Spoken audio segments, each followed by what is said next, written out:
પહેલી મોટી ખબર યુએસ ઇમિગ્રેશન અને ક્રાઇમ સાથે જોડાયેલી છે, જ્યાં એક ઇન્ડિયન નેશનલે ફેક આર્મ રોબરી દ્વારા વિઝા મેળવવાના કૌભાંડમાં પોતાનો ગુનો કબૂલ કરી લીધો છે।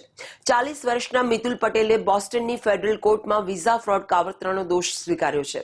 કૌભાંડની રીત એ હતી કે કન્વીનિયન્સ સ્ટોર, લીકર શોપ્સ અને ફાસ્ટ ફૂડ રેસ્ટોરન્ટ્સમાં નકલી આર્મ રોબરીઝ ઓર્ગેનાઇઝ કરવામાં આવતી હતી, જેથી ત્યાંના ક્લાર્ક પોતાને વાયલન્ટ ક્રાઇમના વિક્ટિમ બતાવીને યુએસ ગવર્મેન્ટ પાસે યુ વિઝા અપ્લાય કરી શકે।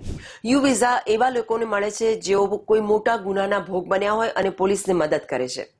કાવતરા મુજબ એક નકલી ચોર બંદૂક બતાવીને કેશ કાઉન્ટર પરથી પૈસા લૂંટતો હતો અને આ બધું સીસીટીવીમાં રેકોર્ડ થતું હતું। ત્યારબાદ ક્લાર્ક 5 મિનિટ રોકાઈને પોલીસને ફોન કરતા હતા, જેથી બધું સાચું લાગે।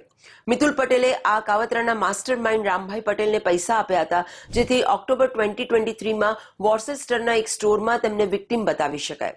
હવે મિતુલ પટેલને 5 વર્ષ સુધીની જેલ, ભારે દંડ અને સજા પૂરી થયા પછી અમેરિકાથી ડિપોર્ટ થવાનો ખતરો છે।